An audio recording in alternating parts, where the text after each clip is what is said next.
প্রিয় দর্শক আসসালামু আলাইকুম। আজকে আপনাদের সাথে একটা ব্লগ শেয়ার করব, ছোট্ট একটা ব্লগ। সেটা হচ্ছে আমার বাসায় কোনো মাছ ছিল না। তো কয়েকদিন ধরেই মনে হচ্ছিল যে ঈদ শেষ হয়েছে, মাংস খেতে খেতে আর ভালো লাগছিল না। আর যেহেতু আমরা 2-3টা বিয়ের প্রোগ্রাম শেষ করে এসেছি, বিয়েতে তো অলরেডি মাংস খেতে খেতে একদম মুখের অবস্থা 12টা বাজিয়ে ফেলেছি। তো ভাবলাম যে আসলে মাংসটা আর কত, এখন হচ্ছে যে একটু মাছ খাই। আর মাছ আমার প্রিয় একটা খাদ্য। এই কয়েকদিন যে মাংস খেলাম আমার কাছে মনে হয়েছে তৃপ্তি সহকারে আমি কিছুই খেতে পারিনি। আর ফ্রিজে মাছ নাই মানে হচ্ছে আমার মাথা নষ্ট। মনে হয় যে ফ্রিজে যদি আমার মাছ থাকে তাহলে আমার মন ভালো, যে ফ্রিজ ভর্তি মাছ আছে, আচ্ছা খাওয়া যাবে। তো আমার হাজব্যান্ডকে বললাম যে মাছ নিয়ে আসো। তো সে বাজারে গেলো। তার আবার সবসময় হচ্ছে বড় মাছগুলো দেখে দেখে সে নিয়ে আসে। তো বড় মাছগুলো আসলে এটা একটা ভালো যে বড় মাছটা বেশি ওজনের কিনলে মাছটা অনেক টেস্টি হয়। অনেক অনেক কি বলবো এটাকে, অনেক একটু গোস্ত টাইপের চলে আসে আর কি মাছটার মধ্যে। তারপরে হচ্ছে যে যাওয়ার পরে ও এই 6 কেজি ওজনের একটা ওরা বলতেছিল এটা নিকলি হাওরের মাছ, একদম হাওরের, এটা কোনো ফিশারির মাছ না, এটা কোনো চাষের মাছ না, মাছটা অনেক মজা লাগবে, এটা নিয়ে যান স্যার। তো সে বলল ঠিক আছে এটা নিই।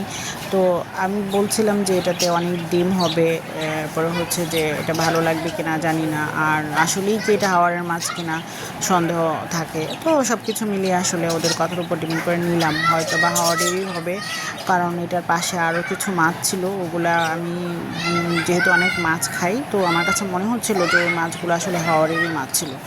তো চাষের মাছগুলো একটু অন্যরকম থাকে, অন্যরকম বলতে ডিফারেন্ট কিছু না আসলে, তো তবে মোটামুটি একটু ডিফারেন্ট থাকে কিছু একটা। তো আমার কাছে মনে হচ্ছিল হয়তো বা হাওরের হতে পারে। তো আসলে এই রকম সন্দেহের উপরেই কিনে নিলাম। তারপর হচ্ছে যে যেই কথা সেই কাজ, মাছের মধ্যে আসলে অনেক ডিম ছিল, পুরা মাছের পেট ভর্তি ছিল ডিম। আসলে ডিমওয়ালা মাছ খেতে ওরকম একটা টেস্ট লাগে না, কারণ মাছের যে ডিম ছাড়া মাছ যেরকম মজা, ডিমওয়ালা মাছটা ওরকম এতটা ভালো লাগে না। তারপরেও হচ্ছে যে আচ্ছা পাঙ্গাস মাছ যেহেতু, ওটা তো যে কোনোভাবেই আমার কাছে ভালো লাগে। তো এই জন্য হচ্ছে যে এটাই নিলাম। আচ্ছা সমস্যা নাই, যে একবার খেয়ে দেখি কেমন লাগে। আর আমি তো আর মাছের ভিতরে যেয়ে দেখতে পারবো না এটার ভিতরে ডিম না খাবার, বোঝা যাচ্ছিল না, যেহেতু এটা বলছিল হাওরের মাছ আর হচ্ছে ডিমওয়ালা মাছ। হাওরের পাঙ্গাস মাছটা ডিমওয়ালা, আমার খুব মায়া লেগেছে মাছটার জন্য, কতগুলো মাছ হতো এখান থেকে। তারপর হচ্ছে যে আচ্ছা যাই হোক, মাছটা নিলাম, নেওয়ার পরে হচ্ছে ওনাকে কাটতে দিলাম। আসলে হচ্ছে যে এই বড় মাছটা যদি আমি বাসায় নিয়ে আসতাম না কেটে, এটা কাটা আমার জন্য একটা কষ্টসাধ্য ব্যাপার হয়ে যেত। আসলে মাছ যারা কাটেন তাদেরকে আমরা অসংখ্য ধন্যবাদ জানাই, কারণ হচ্ছে যে ওনারা মাছটা কেটে দেন দেখেই আমরা এত সহজে এসে রান্না করতে পারি। আর হচ্ছে সবচেয়ে বড় কথা হচ্ছে এত বড় বড় মাছগুলো, এগুলো আসলে বাসায় কাটা একটা ডিফিকাল্ট ব্যাপার।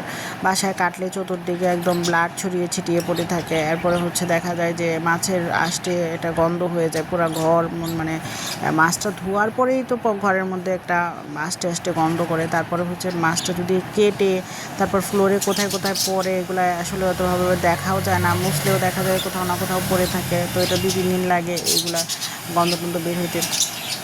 তো এর চেয়ে ওনারা আমাদের যে উপকারটা করে দেন মাছটা কেটে, আসলে এটা ওনাদেরকে আসলে আমি আন্তরিকভাবে ধন্যবাদ জানাই, যে ওনারা এত সুন্দর করে মাছটাকে কেটে আমাদের জন্য একদম রেডি করে দেন। আমরা শুধু বাসায় এসে ধুয়ে বাসায় এসে রান্না করে ফেলি। তো এটার জন্য ওনাদেরকে আমি সবসময় ধন্যবাদ জানাই। আমি সবসময় বলি যে আসলে মাছগুলো যারা কাটেন, এত কষ্ট করে কাটেন, এত ইজিলি কেটে ফেলেন কষ্ট করে, তো আমরা হয়তো বা এত ইজিলি বাসায় এসে কাটতে পারতাম না। আমাদের জন্য তো এটা আসলে অনেক ডিফিকাল্ট, এত বড় একটা মাছ কাটা, একটা বটির ব্যাপার, তারপর হচ্ছে এটা শক্তির ব্যাপার, দুইটা মিলিয়ে হয়তো বা এত ভালো করে কাটাও যেত না। আর ওনারা পিসগুলো এত সুন্দর সুন্দর করে যে একদম সবগুলো হচ্ছে মাপ মতো হয়, বেশি বড়ও হয় না বেশি কম ছোটও হয় না, একদম মিডিয়াম সাইজের, একদম সুন্দর, খুবই একটা খাওয়ার জন্য একটা পারফেক্ট সাইজ হয়। তো আসলে ওনাদেরকে আমি আন্তরিকভাবে ধন্যবাদ জানাই, যে ওনাদের জন্য আমরা এত সহজে মাছ খেতে পারি। যারা হচ্ছে মাছ কেটে বেছে খেতে একদমই অনাগ্রহী, তাদের জন্য এটা একটা বিশাল অফার, বিশাল সুযোগ, যে ওনারা মাছ টাছ কেটে একদম, এখন তো কই মাছ, শিং মাছ, মাগুর মাছ এগুলোও ওনারা কেটে দেয়। তো যাই হোক, আমি মাছটা নিয়ে খুবই স্যাটিসফাইড, যে আমার ভালোই লেগেছে। আর ডিম হচ্ছে আমার হাজব্যান্ডের খুব পছন্দ, তো সেই জন্য হচ্ছে আমি ডিমটা দেখে আমি ইয়া হয়নি আর কি, বেজার হই নাই, ভালোই লেগেছে। আচ্ছা ঠিক আছে, ডিম আছে যেহেতু অসুবিধা নেই, ডিম থাকলেও প্রবলেম নাই, কারণ ডিম যেহেতু সে পছন্দ করে পুরা ডিম সেই খাবে। তো আমার হচ্ছে ইলিশ মাছের ডিম ছাড়া আমার অন্য ডিম ভালো লাগে না, অন্য কোনো মাছের ডিম ভালো লাগে না। তো ইলিশ মাছের ডিমটাই আমার কাছে অনেক পছন্দের, অনেক ভালো লাগে, ওইটাই আমি খাই। আর এটা এই অন্যান্য মাছের যে ডিমগুলো থাকে সেগুলো সেই খায়, তারই পছন্দ। যাই হোক, মাছটা মোটামুটি কাটা প্রায় শেষ। এই যে আপনারা নিজেরাই দেখতে পাচ্ছেন যে কতটা ডিম হয়েছে, পুরো মাছের অর্ধেক জুড়েই ছিল ডিম। এরপরে হচ্ছে যে পেটের অংশগুলো এত বড় বড় সাইজ করে কাটছিল, কিছু বলি না, আচ্ছা ঠিক আছে, অনেক কষ্ট করেছেন উনি, এত বড় একটা মাছ কেটেছেন, অনেক সময়ও লেগেছে। তো বাসায় এসে আমি এগুলাকে যখন রান্না করব তখন অল্প অল্প করে একটু একটু কেটে ছোটো করে নিব।